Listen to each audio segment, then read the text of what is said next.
Muito bem, estamos aqui no nosso último momento, terminando aqui o nosso terceira etapa, que é o Bem-vindo à Família.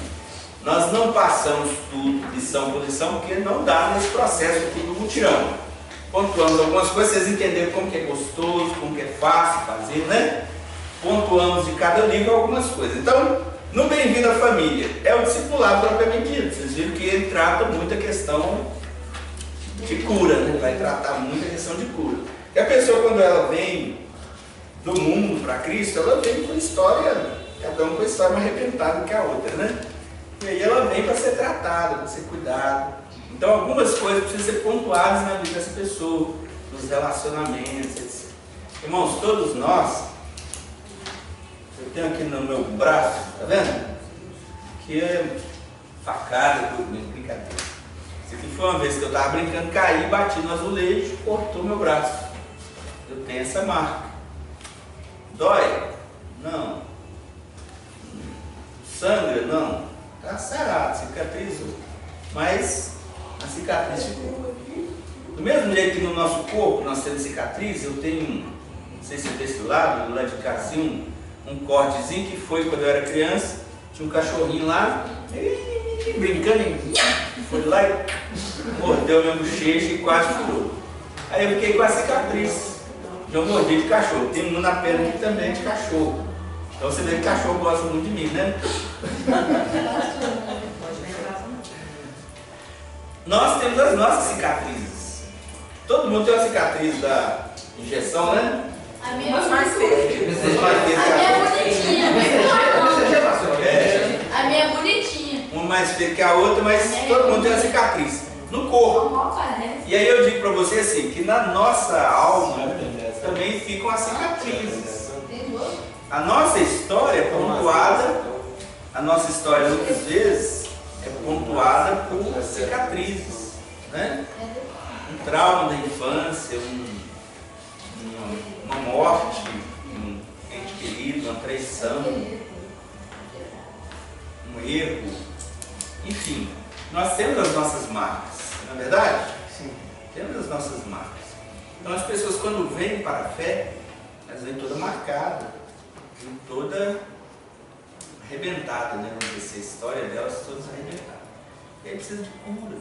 E cura é um processo, não é algo que às vezes dá do dia para a noite.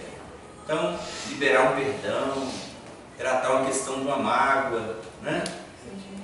Um sentimento, procurar alguém que você precisa liberar o perdão, ou pedir o perdão, né?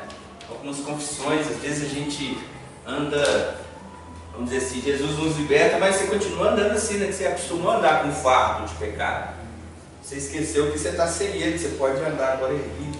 Por quê? Porque às vezes a gente vai guardando segredos, vai guardando coisas que fizemos, e isso vai pesando pra gente. Aí a confissão, ela dá aquela... Por isso que há um texto na Bíblia, 1 João 2:1. Fala assim, confessar os nossos pecados a Deus, e Ele nos perdoará. Leia isso. 1 João 2:1. O quê? 1 João 2:1. 1 João 2:1. 1 João 2:1. 2 dias depois. Pode ter? 1 João. A primeira, 1 João Meus filhos, 2:1. escrevo isso a vocês para que não pequem. Porém, se alguém pecar, temos Jesus Cristo para o que é correto. Ele nos defende diante do Pai. Qual que é? 1 João. Isso. 1 João. Eu dou. E o 2:2 diz o quê?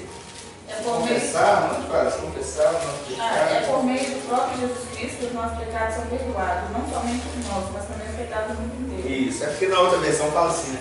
Confessarmos nossos pecados, Ele é fiel e justo para nos perdoar e nos purificar de toda injustiça. Então, 1 João 2:1. Então, quando nós confessamos nossos pecados a Deus, nós somos perdoados. Sim? Perdoados. Perdão. Mas em Tiago, capítulo 5, verso 6 ou 8, Tiago 5, verso 8. O que diz lá? Tiago 5. Oi? Não, desculpa, era 1 João 9. Volta lá, Edivane, 1 João 9. 9. Ah, tá aqui. Mas se confessarmos os nossos pecados a Deus, Ele cumprirá a sua promessa e fará o que é correto. Ele perdoará os nossos pecados e nos limpará de toda maldade. Isso, tá vendo? Se confessar os nossos pecados a Deus, Ele nos perdoará. Então, o perdão é com Deus. Pecado. Mas Tiago 5,8, Edson, confere aí comigo. Não, não é 5,8 não. Tiago 5 quanto? Tiago 5 quanto, Edson? 5,16. 5,16. Tiago 5,16. Leia, Léo. Isso. Portanto, confessem os seus pecados uns aos outros, e façam oração uns pelos outros, para que vocês sejam curados. Curados, olha aí. O primeiro falou de Perdão. confessar a Deus é igual perdão. Confessar uns aos outros é igual cura. Viu, Viviane? Então, confessar a Deus, você é perdoado. Mas a cura só vem quando a gente confessa ao outro. Por isso, desde o início da igreja cristã, havia a prática da confissão uns aos outros. Antes dos cultos, a história diz, né, que os irmãos se reuniam uns ali com os outros e tal, confessavam os pecados. Depois, quando entravam para o culto, no momento de adoração, para cultuar a Deus, já entrava, né, sem culpa, digamos assim, com a alma lavada. Deus agia poderosamente. Depois nós fomos criando máscaras, fomos passando a ter medo por causa da fofoca, por causa que Satanás semeou a fofoca, né? Falta de confiança entre nós. Foi criando o medo das confissões serem reveladas, fomos criando máscaras e hoje nós somos pessoas que não somos. Usamos uma máscara, né, para disfarçar aquilo que realmente nós somos. Por isso eu sempre penso assim, se houvesse uma tecnologia de pegar, por exemplo, olha, eu vou implantar aqui na Sônia, vou colocar na Sônia aqui, ó. Coloquei nela um chipzinho, um chip da besta, né, um chip da besta, pus o chipzinho. E agora todos os pensamentos da Sônia durante essa semana inteira vão ser transmitidos num telão lá na Praça 7. Todo mundo vai passar lá e ficar... Vai ficar todo mundo durante uma semana assistindo os pensamentos da Sônia. Só cá.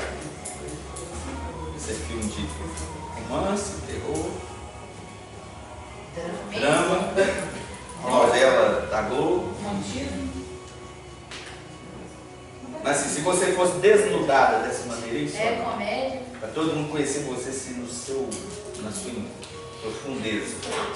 Às vezes você fala assim, não, realmente eu sou apenas uma máscara. Mas enfim, Tiago fala que quando nós confessamos, nós somos curados. Por isso, hoje permanece na igreja católica, né, uma prática que é bíblica. Só mudou porque antes eram uns aos outros. Depois transferiu-se apenas para o sacerdote, para o padre. Então a confissão hoje é para o padre. Né? E além do mais, vamos dizer assim, a penitência que ele dá também, isso não é bíblico. Mas o confessar em si é bíblico. Então as pessoas chegam e confessam. Isso traz cura. Porque quando você está com amargura, com mágoa, carregando aquele peso, de repente você confessa, gente, traz cura. Tem pessoas que morrem ressecadas nos ossos. Porque eu não libero perdão, morre com aquele ódio, morre doente. Porque há muitas doenças nossas que são emocionais. Igual essa que você falou, né? Que talvez há uma suspeita que tenha sido emocional. Pode. Muitas doenças, enfermidades nossas que não são está no físico, mas veio a partir de uma coisa emocional. E por isso, quando a gente confessa, se liberta, traz cura, Deus não. Amém? Então, esse livrinho ele trata muito dessa questão. Aí você já tem um discípulo que já creu em Jesus, já está vindo na igreja, e agora você vai lidar com questões pessoais dele. Aí, por exemplo, a primeira é a questão, bem-vindo ao restante da sua nova vida, falando de conversão, se ele realmente de fato converteu.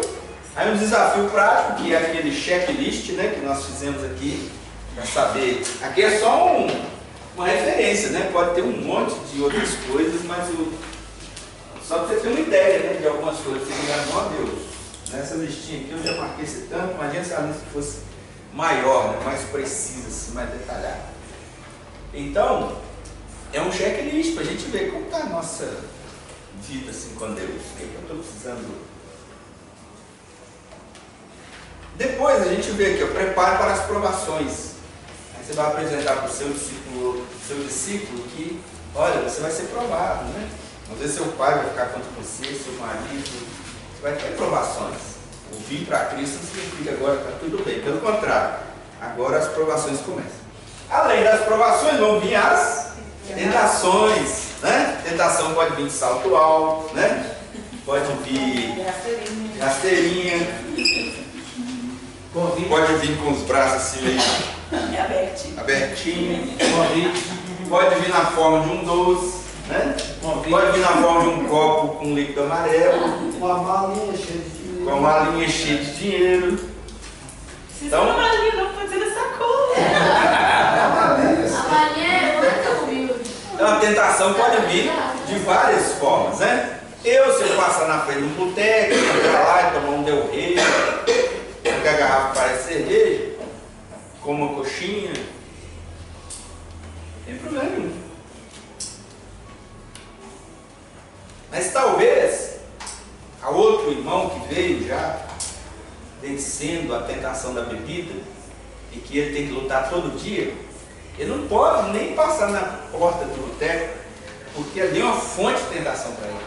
Então, se para mim aqui não é pecado, para ele é, né?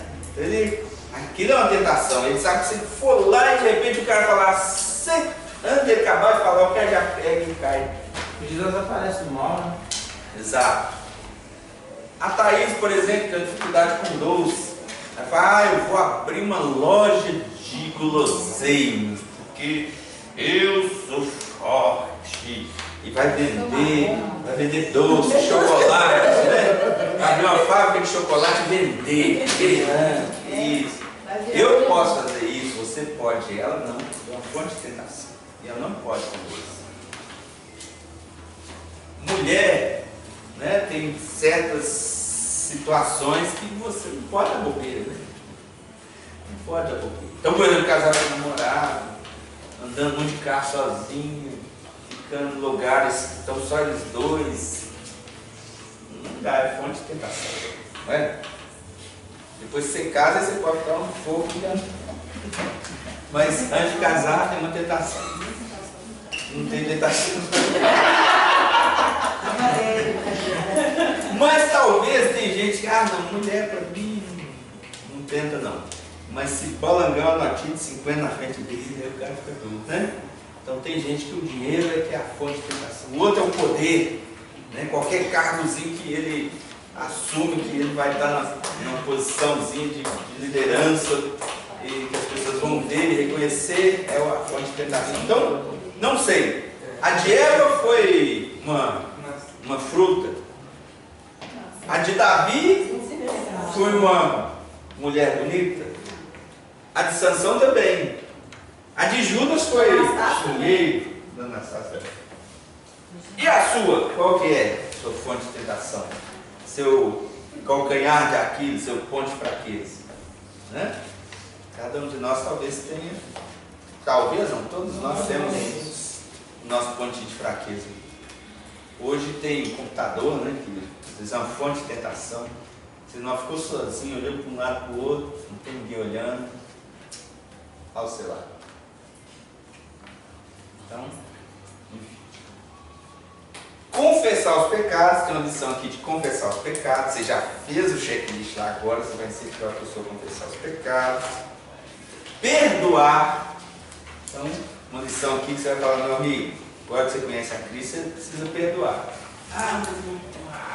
Lembra da história da Lourdes que eu falei? Da moça que o marido tinha morrido e que ela queria vingar e tal. Mas ela perdoou, foi liberta, casou de novo, ficou até mais bonita, ela era mais feia. Perdoar. Vencer a ansiedade, olha aí, uma lição sobre vencer a ansiedade. Então você é ansioso, vai vencer a ansiedade. Adorar o Senhor, então você vai falar para a pessoa assim, você precisa agora adorar o Senhor, né? Ter uma vida de adoração. Servir a igreja com seus dons, então está vindo uma pessoa aí que toca, que canta, que vai ajudar no ministério infantil, que, sei lá, vai ser um líder de célula, que vai, né, servir com o dom e o talento que tem. Prestar conta, essa lição é fundamental. O que é prestar conta, gente? Hoje nós temos falhado muito aqui na igreja, uma lição que a gente tem falhado. Por exemplo, todo feriado o pessoal viaja, eles não comunicam.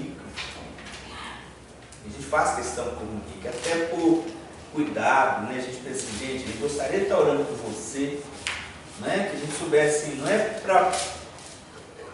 A ideia não é proibir, não é controlar a vida da pessoa, mas é por cuidado, né? Olha, toda vez que eu saio, todo mundo olha por mim, eu vou estar em tal lugar. Não é porque eu sou pastor, não, porque é prestação de contas, né? Então, na sua célula, por exemplo, o membro falta, não fala nada. Na igreja, não comunica. É como você ter um filho. Você não gostaria que seu filho saia, por exemplo? Ó, meu filho, você pode ir às 10 horas, eu quero ser em casa. Aí dá 10 horas, o cara não vem e não liga. O pai fica doido, não fica? Não. Custa o cara, às vezes, ligar, ó pai, eu estou aqui, já estou no ponto do ônibus, mas é porque o ônibus está demorando. Fica tranquilo, fulano está aqui comigo. Não faz uma diferença? Você ficar doido e tal, deu meia-noite o cara chegando lá e você já está desesperado. Não é porque o ônibus atrasou, não passou o ônibus. Aí você, pô meu filho, mas podia avisar, né? Entendeu? Então na igreja, essa questão do, olha, peço oração, estou comunicando, né? A gente tirou férias, não está viajando lá para Caldas Novas. Vamos orar, né? Viviane Leonardo, sai lá para Caldas Novas agora, semana que vem. Edivane e Paulo estão indo lá para Cabo Frio semana que vem. Vamos orar para os irmãos. Né? Agora já pensou que coisa terrível? Você recebe uma ligação, ô pastor, houve um acidente aqui na estrada para Cabo Frio, morreu aqui, fulano. Nem sabia que eles não estavam viajando, achei que estava aqui. Eu estava indo visitar eles agora e eles morreram lá na estrada, nem sabia que estavam viajando. Então, prestação de contas é uma lição importantíssima. Ele não vai passar aqui. Mas pode ser que a pessoa. Não. Porque na nossa célula, até falo isso com eles. Esse amor, os adolescentes, eles estão anos-luz melhor nesse quesito do que os adultos. Uhum. Porque se eles não faltarem no salão, não vou poder ir, porque estou sem carona, estou doente, estou isso, aquilo, tudo outro. Mas talvez não seja por falta de comunicação do líder para você. Pode ser também. Que às vezes pode ser que aconteça isso. Isso, igual por exemplo, a gente faz aqui uma... Porque é o suficiente. Pode, vamos ter uma reunião de célula, por exemplo. Aí, o líder de célula não vem e não comunica. A gente não fala da prestação de conta, olha, não vou poder estar, estou doente, então surgiu um imprevisto, não vou poder estar. Beleza. Não é legal? É isso que eu estou falando. Eu estou falando a questão da viagem, mas nem só para mim, não. O líder de célula, às vezes, por exemplo, chegar lá, Thaís, fulano de tal. Não, pastor, está viajando. Não é legal? Vai ser fulano de tal. Não sei. Questão de interagir, pastor. E é uma coisa de justificar também, né? Então, assim, é bonito, é gostoso e é legal. Então, prestação de contas é uma lição, assim, fundamental. Questão de obedecer à autoridade, né? Então, esse papel aí da autoridade é importante. Os mandamentos recíprocos, então, é algo que a gente está tratando. Então, uma lição, assim, que fala um pouquinho sobre isso. E a última lição é praticar é o mais importante. Vamos ler essa aí, Viviane, para a gente terminar? Praticar é o mais importante. Então, esse livro termina com essa última lição de praticar é o mais importante. Vamos lá. Leia para nós, Viviane. lição de número 12. Praticar é o mais importante. Isso. Uma pessoa pode ficar o ano inteiro recebendo informações, mas se não colocá-las em prática, jamais poderá se beneficiar dela.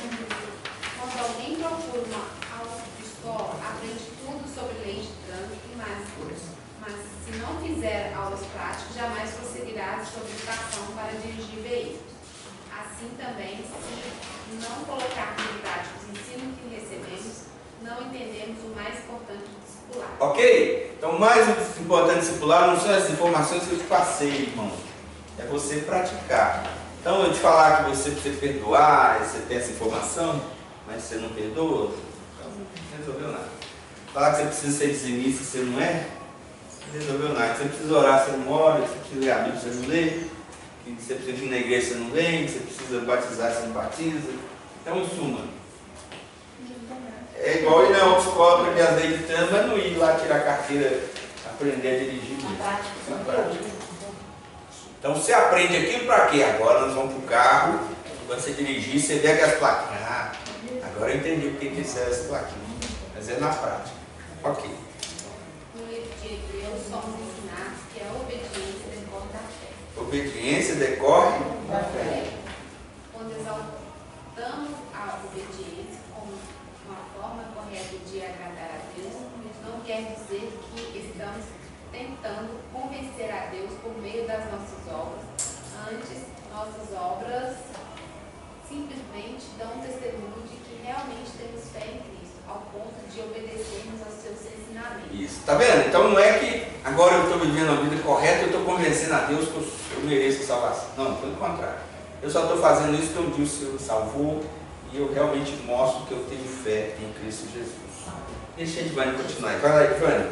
Abraão, ao ser provado, não precisou matar seu filho, mas provou que o faria porque Deus pediu. Ok? Lembra lá? Abraão, traz seu filho. Estou levando, vou matar. Não precisa. Você já provou que você obedece. Ele só não sacrificou Isaac porque Deus realmente não quis que qualquer ser humano, além de Cristo, fosse sacrificado. O maior prazer do discípulo de Cristo é obedecer. Vamos ler junto essa frase? O maior prazer do discípulo de Cristo é obedecer. Continua. Ele sabe que demorar a obedecer é o mesmo que desobedecer. Exemplo. Arthur vem tomar banho. Tá, pai, tô indo. Ele ouviu? Ouviu. Tá sabendo? Tá sabendo. Aí eu distraí, tô lavando prato lá, não sei o quê. 10 minutos, ué. Arthur, já tomou banho? Ainda não, pai, já tô indo. Passa meia hora depois. Arthur, você já tomou banho? Não, já tô indo. Aí só é. Ele está obedecendo? Então às vezes a gente sim, demorar é parecido com desobedecer. Muito bem, continue, Ivane. Ele sabe que é mais importante praticar do que saber. Então o que é mais importante? Praticar do que saber.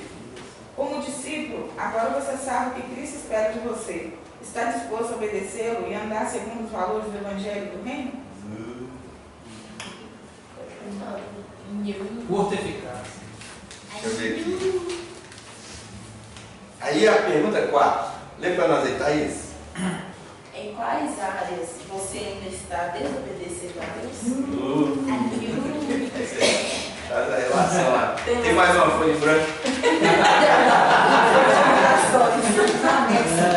Um anexo. Você leva uma folha em branco desse dia, é um anexo. Terminando aí.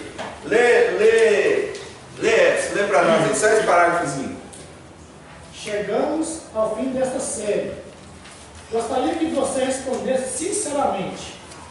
Fazer estes estudos mudou alguma coisa em sua vida? Então a primeira pergunta. Ô Léo, a gente passou esse tempo todo aqui estudando a Bíblia.